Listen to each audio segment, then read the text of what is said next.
आज हम पढ़ने वाले हैं कोऑर्डिनेशन कंपाउंड का ये चैप्टर और इसके ऑब्जेक्टिव्स इस तरीके से। और हम ये भी जानते हैं कि अब हम इस 5th चैप्टर का जो आपका 12th क्लास का चैप्टर है, इसे जब हम पढ़ेंगे तो काफ़ी सारी जानकारी हमें मिल जाएगी।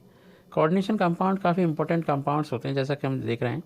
तो ये कोऑर्डिनेशन कंपाउंड है और जब हम कोऑर्डिनेशन कंपाउंड को पढ़ेंगे तो सबसे इंपॉर्टेंट बात क्या रहेगी, इन कोऑर्डिनेशन कंपाउंड में सबसे इंपॉर्टेंट बात रहेगी ट्रांजिशन मेटल के साथ जो लिगेंड्स आते हैं, लीज बेस आते हैं, उनके लिए हम डिस्कशन करेंगे। ठीक है, अब हम बात कर लेते हैं थोड़ा सा कि कोऑर्डिनेशन कंपाउंड, अगर हम मॉडर्न इनऑर्गेनिक केमिस्ट्री की बात करें तो coordination compounds are the backbone of modern inorganic chemistry. And bio inorganic chemistry में भी कोऑर्डिनेशन कंपाउंड का काफ़ी ज़्यादा इंपॉर्टेंट बिहेवियर रहता है, काफ़ी इंपॉर्टेंट उनका वर्क रहता है। और हम देखते हैं कि कोऑर्डिनेशन कंपाउंड को ही हम कम्प्लेक्स कंपाउंड भी कहते हैं। सिंपली हम ऐसे कह सकते हैं कि जो कोऑर्डिनेशन कंपाउंड है उसमें सबसे इंपॉर्टेंट बात क्या है कि एक ट्रांजिशन मेटल होता है और वो अपोजिट चार्ज वाले आयंस या किसी मॉलिक्यूल के साथ एक बॉन्डिंग में रहता है। तो इससे हमें पता लग जाता है कि हम कोऑर्डिनेशन कंपाउंड्स के अंदर जो पढ़ेंगे वो चैलेंजिंग एरिया को डिस्कस करने वाले हैं, क्योंकि ज़्यादातर कोऑर्डिनेशन कंपाउंड्स ऐसे होते हैं जो किसी पर्टिकुलर इंडस्ट्रियल कैटलिस्ट की तरह भी बिहेव करते हैं, या हम ऐसे कह सकते हैं मेटलर्जिकल जो प्रोसेसेस होती हैं उसके अंदर भी पार्टिसिपेट होती हैं उन कंपाउंड के यूजेस में। अगर हम देखें तो कोऑर्डिनेशन कंपाउंड ऐसे कंपाउंड भी होते हैं जो टेक्सटाइल डाइंग, मतलब जैसे कपड़ा होता है उसे कलर करते हैं, या मेडिसिनल केमिस्ट्री में भी हम कोऑर्डिनेशन कंपाउंड को आराम से देख सकते हैं, उसके यूटिलाइजेशन को। हम ये भी जानते हैं कि कोऑर्डिनेशन कंपाउंड के लिए काफ़ी ज़्यादा साइंटिस्ट ने अपने अपने वर्क देखे, लेकिन उनमें से 1866 से लेकर के 1919 तक जीवित रहे अल्फ्रेड वर्नर, जो स्विस केमिस्ट हुआ करते थे, उन्होंने ही ये टेक्निकल वर्ड एक्चुअली दिया, जो प्रैक्टिकली तरीके से दिया, प्रैक्टिकल वर्ड तरीके से दिया। मतलब उन्होंने काफ़ी सारे एक्सपेरिमेंट करे और उन्होंने ये भी बताया कि बहुत सारे कोऑर्डिनेशन कंपाउंड्स हमारी लाइफ में यूज होते हैं। सबसे इंपॉर्टेंट बात ये है कि हमारे बॉडी के अंदर जो ब्लड होता है उसके अंदर हीमोग्लोबिन होता है, तो वहाँ पर भी कोऑर्डिनेशन कंपाउंड का देखने को मिलता है, जो हीम प्रोटीन के नाम से जाना जाता है। इसमें आयरन मेटल होता है। जितने भी कोऑर्डिनेशन कंपाउंड्स होते हैं उन सारे कोऑर्डिनेशन कंपाउंड की फिजिकल प्रॉपर्टीज़, ठीक है, उनकी केमिकल बिहेवियर्स, या हम ऐसे कह सकते हैं उनका आइसोमर जितने भी पाए जाते हैं उनके, उन आइसोमराइजेशन और आइसोमर्स की जो स्टडी है उसे अच्छे से डिस्कशन करने की कोशिश करिए।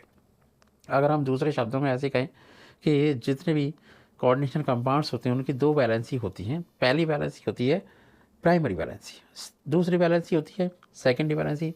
अब ये प्राइमरी वैलेंसी एक्चुअली है क्या, जैसे मान लीजिए आयरन है, ठीक है, तो आयरन पर +2 चार्ज है। इसका मतलब क्या है, आयरन कोऑर्डिनेशन कंपाउंड में +2 ऑक्सीडेशन स्टेट में है। ऐसा भी हो सकता है कि आयरन +3 ऑक्सीडेशन स्टेट में हो, मतलब आयरन कोऑर्डिनेशन कंपाउंड में +3 ऑक्सीडेशन स्टेट में भी हो सकता है।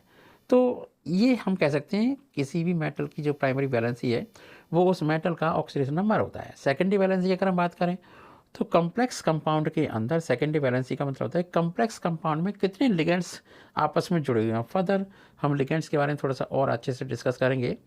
उससे पहले हम बर्नर के कुछ एक्सपेरिमेंट समझ लेते हैं। अगर हम बाइनरी कंपाउंड की बात करें जैसे CrCl3, COCl2, PdCl2, इनकी प्राइमरी वैलेंसी 3 हो सकती है, 2 हो सकती है और 2 हो सकती है।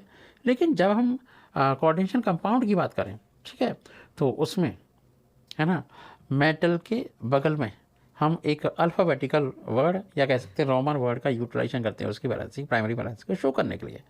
ये हमेशा चलता रहता है। और बर्नर ने तो यहाँ तक देखा कि जब किसी कंपाउंड के अंदर AgCl का फॉर्मेशन हो रहा है अमोनिया के एक्सेस अमाउंट में रिएक्शन करने से, तो हमने देखा कि वहाँ पर आपका AgCl बन रहा है। अब कितना AgCl बन रहा है वो तो ये डिपेंड करेगा। जैसे COCl3 6NH3 है तो ये आपका हेक्सा अमीनो कोबाल्ट बन जाएगा कंपाउंड, ये येलो कलर का होता है। और सबसे इम्पॉर्टेंट बात क्या है कि इसमें जो आपका सिल्वर है वो सिल्वर क्लोराइड के फॉर्म में 3 मोल बन रहा है। इसका मतलब क्या हुआ, 3 क्लोरीन की आयन फर्निश हो रहे हैं सॉल्यूशन के अंदर। अगर हम दूसरे कंपाउंड में देखें तो उसके अंदर केवल 2 ही मोल कंपाउंड। इस तरीके से हम देखते हैं कि 3 मोल, 2 मोल और 1 मोल AgCl और 1 मोल AgCl मिल रहे हैं। जैसा कि हम जानते हैं कि येलो, पर्पल और ग्रीन कलर के हमने कॉम्प्लेक्स कंपाउंड दे रखे हैं। इन ऑब्जर्वेशन से ये पता लगता है कि हम करना क्या चाह रहे हैं।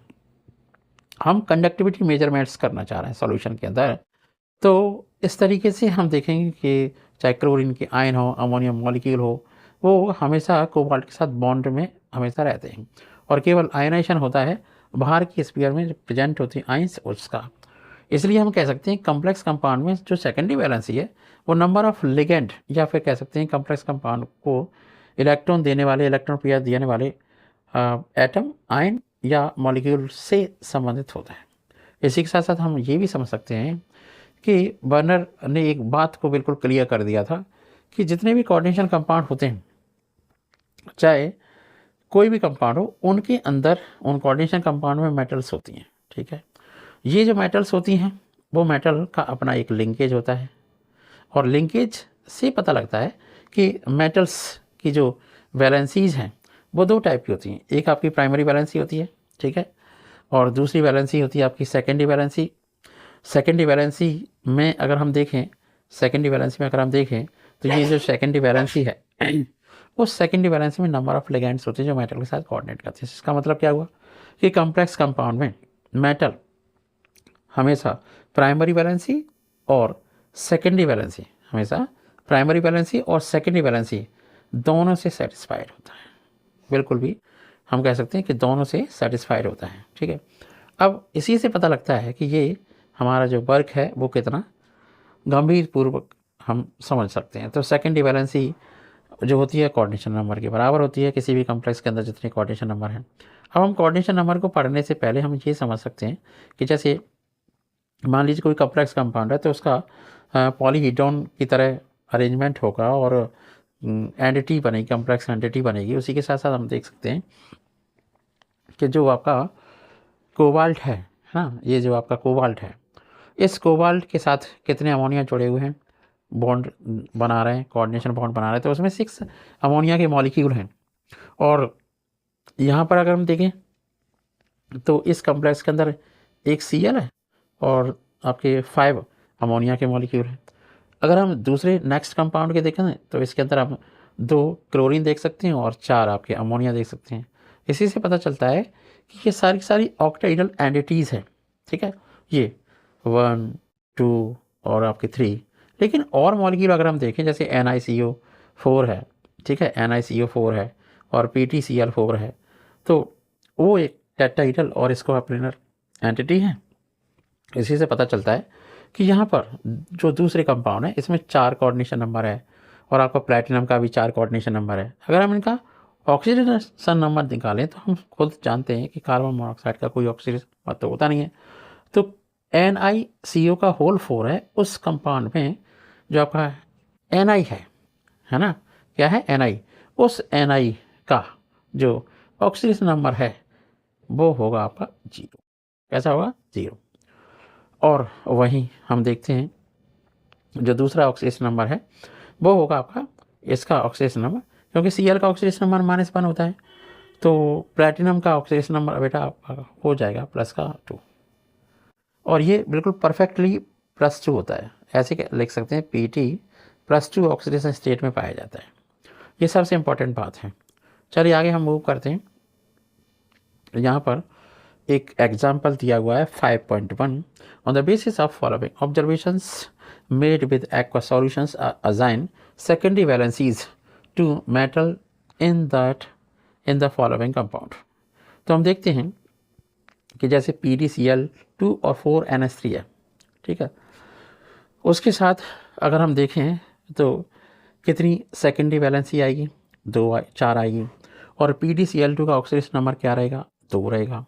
अगर हम सेकंड में देखें तो ऑक्सीडेशन नंबर आपका कितना रहेगा? वो आपका रहेगा आपका 2 ऑक्सीडेशन नंबर रहेगा। उसी के साथ साथ जो सेकेंडरी वैलेंसी रहेगी वो आपकी 6 रहेगी। सेकेंडरी वैलेंसी आपकी फर्स्ट कंपाउंड में 4 है, यहाँ 6 है, ठीक है। थर्ड कंपाउंड में सेकेंडरी वैलेंसी 6 है, फोर्थ कंपाउंड में सेकेंडरी वैलेंसी आपकी 6 है, ठीक है। तो ये आपका प्रोसेस रहेगा। आगे 4 वैलेंसी रही हैं। अगर हम डबल सॉल्ट कॉम्प्लेक्स सॉल्ट का कंपैरिजन करें तो बहुत आसान सा है कि जितने भी डबल सॉल्ट होते हैं तो पानी में जैसे आप घोलोगे तो उस कॉम्प्लेक्स के अंदर जो कॉन्स्टिट्यूएंट एटम्स होते हैं उनका आयंस वो अपना आयंस दे देते हैं, ऐसे सिंपल ही कह सकते हैं KCl MgCl2 में Mg का जो टेस्ट आराम से दिया जाता है, Mg आराम से टेस्ट देता है।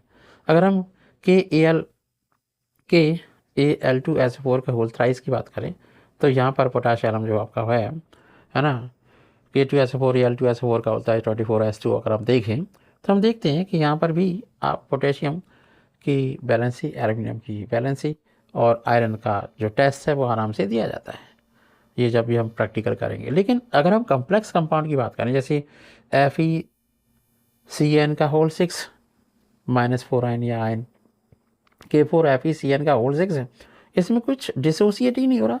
रीज़न क्या है कि इसके अंदर जो कोऑर्डिनेशन एंटिटी है, इतना पोर्शन कोऑर्डिनेशन एंटिटी है वो आयनाइज नहीं हो रही, बाहर जो भी आयंस हैं वो आयनाइज होते हैं। अगर हम बर्नर की बात करें तो उनका जन्म 12 दिसंबर 1866 को मलहाउस स्मॉल कम्युनिटी है फ्रेंच प्रोवेंस के अंदर, वहाँ पर हुआ था और उन्होंने ज्यूरिक स्विट्जरलैंड के अंदर अपना वर्क शुरू किया, वेयर इन डॉक्टरल थीसिस 1890 को उन्हें मिली। उन्होंने एक्सप्लेन किया था difference in properties of certain nitrogen containing organic compound या substances, basis of isomerism. He extended one half theory of tetrahedral carbon atom and modified it for nitrogen. Werner showed optical and electrical differences between the complex compound based on physical measurements as well as chemical measurements. Optical activity भी उन्होंने अच्छे से समझने की कोशिश करी। At the age of 29 years, become full professor at a Hochschule Zurich के अंदर 1895 में प्रोफेसर बन गए थे। Alfred Werner was a chemist and educationist, मतलब वो एक अच्छे एडुकेटर हुआ करते थे। उन्होंने काफ़ी सारी इम्प्रूवमेंट और डेवलपमेंट्स किए थ्योरी ऑफ कोऑर्डिनेशन कंपाउंड के अंदर। इस थ्योरी के अंदर वर्नर ने काफ़ी सारी रिवोल्यूशनरी आइडियाज़ दिए जो लोग उस टाइम पे सोच नहीं सकते थे, और 3-4 साल में वो पूरे वर्ल्ड में पॉपुलेटेड हो गए, काफ़ी ज़्यादा पॉपुलर हो गए थे। अगर हम छोटी छोटी डेफिनेशंस की बात करें तो हम देखते हैं कि छोटी छोटी जो डेफिनेशंस हैं, है ना, तो वो किस तरीके से डेफिनेशन हम देख सकते हैं। तो जैसे कोऑर्डिनेशन एंटिटी है, हम देख सकते हैं कोऑर्डिनेशन एंटिटीज़ क्या हैं। ये सारी कोऑर्डिनेशन एंटिटीज़ होती हैं, ठीक है। दूसरा केस देखते हैं तो सेंट्रल मेटल एटम होता है। कोई भी कंपाउंड होगा, कॉम्प्लेक्स कंपाउंड होता है, जैसे आपका कोबाल्ट सेंट्रल मेटल एटम है, आयरन सेंट्रल मेटल एटम है, जैसे Na+2 CO+3 Fe+3, सारे सेंट्रल मेटल एटम्स होते हैं। ये सारे के सारे सेंट्रल मेटल एटम भूखे होते हैं इलेक्ट्रॉन के लिए, इसलिए इन्हें हम लीव्स एसिड्स भी कहते हैं। अगर हम लिगेंड की बात करें तो वो तो इलेक्ट्रॉन देते हैं किसी मेटल को, तो मेटल को जब इलेक्ट्रॉन देते हैं तो सीधी सी बात है इलेक्ट्रॉन पेयर देंगे, इसलिए जितने भी लिगेंड्स होते हैं उन सारे लिगेंड को लीव्स बेस कहा जाता है। लिगेंड इस बात के ऊपर क्लासीफाई किए जाते हैं कि अगर कोई एक लिगेंड एक एटम 2 इलेक्ट्रॉन को देता है किसी मेटल को तो यूनिडेंटेड लिगेंड होता है। अगर 2 इलेक्ट्रॉन की जगह 4 इलेक्ट्रॉन को दे रहा होता है और एक ही लिगेंड के अंदर 2 एटम होते हैं तो उसे हम डाइडेंटेड लिगेंड कहते हैं। वहीं 1 से ज़्यादा 2 से ज़्यादा अगर एटम्स होते हैं तो उसे हम पॉलीडेंटेड लिगेंड के नाम से जानते हैं, जैसे tridentate ligand, tetradentate ligand, pentadentate ligand. इसे हम EDTA भी कह सकते हैं, इथाइलिन डाइअमाइन टेट्राएसिडेट या इथाइलिन डाइअमाइन ट्राइएसिडेट होता है। अगर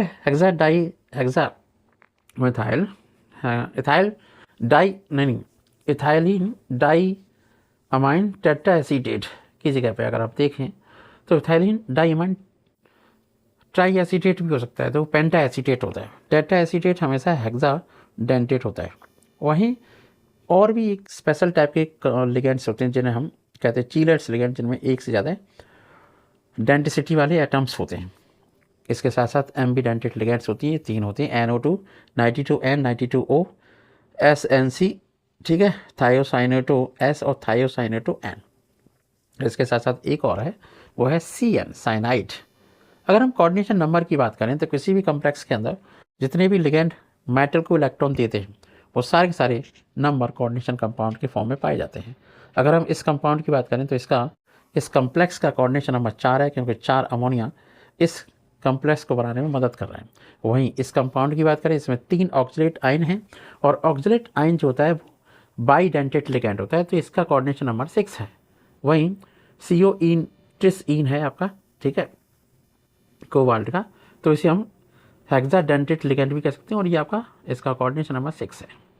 वहीं कोऑर्डिनेशन स्फीयर की अगर हम बात करें तो जो ब्रैकेट के अंदर एंटिटी होती है उसे हम कोऑर्डिनेशन स्फीयर कहते हैं। वहीं पॉलीहीड्रॉन की अगर हम बात करें तो हम देखते हैं कि जो मैथमेटिकल शेप्स होती है, जैसे ऑक्टाइडल हो गया, ठीक है, ये आपका कॉम्प्लेक्स कंपाउंड हो सकता है ऑक्टाइडल का, है ना। उसी के साथ साथ ये हो सकता है ऑक्टाइडल, तो ये हो सकता है आपका टेट्राइडल। वहीं ये आपका स्क्वायर प्लेनर हो सकता है। वहीं ये आपका ट्राइगोनल प्लेनर हो सकता है। ये आपका हो सकता है क्या, स्क्वायर पिरामिडल। तो स्क्वायर पिरामिडल के साथ साथ हम देखते हैं कि इन्हीं को हम सेप कह सकते हैं। क्या कह सकते हैं, ये सारी की सारी सेप ही तो हैं। जैसे ये आपका सेप है, ठीक है, ये अलग सेप है, ये अलग शेप है, ये अलग शेप है, ये अलग शेप है, सबके अलग अलग नाम है। जैसे अगर हम इसकी बात करें तो ये आपका ऑक्टाइडल है, इसकी बात करें तो टेट्राइडल है, इस कॉम्प्लेक्स की बात करें तो स्क्वायर प्लेनर है, इस कॉम्प्लेक्स की बात करें तो ट्राइगोनल बाई पिरामिडल है। ये बहुत ही इंपॉर्टेंट कंपाउंड है और इस कंपाउंड को हम कह सकते हैं स्क्वायर पिरामिडल। ये आपका स्क्वायर पिरामिडल है, ठीक है। स्क्वायर पिरामिडल काफ़ी इंपॉर्टेंट कंपाउंड होता है और ये आपका है स्क्वायर पिरामिडल। ये आपका स्क्वायर प्लेनर है, ये टेट्राहीड्रल है, ये ऑक्टाहीड्रल है। चलिए आगे चलते हैं। ये तो शेप हो गई, इसी को पॉलीहेड्रॉन कहते हैं। अगर हम सेंट्रल मेटल एटम का ऑक्सीडेशन नंबर निकाल लें तो बहुत आसान है सेंट्रल मेटल एटम का ऑक्सीडेशन नंबर निकालना। चलिए कैसे निकालते हैं। मान लीजिए हमारे पास Cu है, क्या है, Cu, ठीक है, और Cu के साथ Cn है आपके 4, ठीक है, तो उस पर चार्ज है -3 चार्ज है। तो जिस एलिमेंट का ऑक्सीडेशन नंबर आपको निकालना है उस एलिमेंट की जगह पे हम लिखते हैं x, ये हो गया x और ये हो गया -4, ठीक है। इक्वल जो चार्ज दिखता है उसे हम इक्वल के बाद दिखाते हैं। तो सिंपल सी बात है, x इक्वल हो गया क्या, -3 है, उधर जाएगा तो प्लस का हो जाएगा, तो +1 ऑक्सीडेशन नंबर आ जाएगा इस कॉम्प्लेक्स का, है ना, इंपॉर्टेंट बात।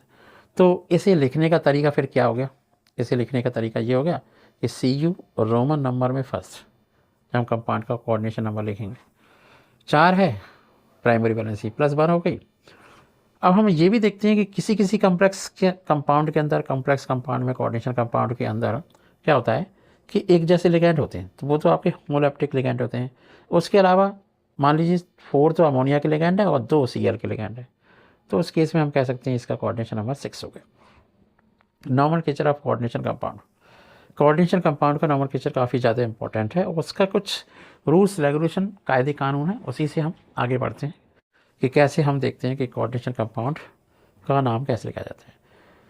तो सेंट्रल मेटल एटम की बात करते हैं, उसे बोला जाता है बाद में अगर कोई पॉजिटिव चार्ज वाला, है ना, एलिमेंट है, जैसे मान लो पोटेशियम हो गया, कैल्शियम हो गया, उस केस में उससे पहले बोला जाता है, ठीक है। तो इस तरीके से हम नेमिंग भी कर सकते हैं, लिखने का तरीका भी कर सकते हैं। कुछ कंपाउंड के नेम यहाँ पे दिए गए हैं, जैसे आपका यहाँ पर अमोनिया है और वाटर है, ठीक है, तो अमोनिया को हम अमाइन बोलेंगे, वाटर को हम एक्वा बोलेंगे। लेकिन सवाल ये है कि सबसे पहले क्या है, तो अमीन AM, M पहले आएगा, एक्वा बाद में आएगा, तो try amine try aqua chromium 3rd chloride इस कंपाउंड का कॉम्प्लेक्स का नाम हो गया। अब चूँकि इसके अंदर इस कॉम्प्लेक्स के अंदर आपके 3 लिगैंड ये और 3 लिगैंड यहाँ पे हैं, तो 3 लिगैंड ये रहे, 3 लिगैंड ये रहे, तो इससे हम पता लगता है ये आपका इसका कोऑर्डिनेशन नंबर 6 है। यहाँ अगर हम देखें तो यहाँ तो अलग अलग टाइप के लिगैंड है। देखो ये इथाइलिन डाइअमाइन है, लेकिन इसके 3 मॉलिक्यूल हैं, तो ट्रिस इथाइलिन डाइअमाइन हो जाएगा, 1,2 इथाइलिन डाइअमाइन। ईथेन 1,2 डाइअमाइन भी कह सकते हैं, इथाइलिन डाइअमाइन भी कह सकते हैं, कोबाल्ट 3 का सल्फेट हो जाएगा। इस तरीके से हम देखते हैं कि कुछ कंपाउंड के नेम आपको याद करने ही पड़ेंगे। Thank you so much, have a nice day.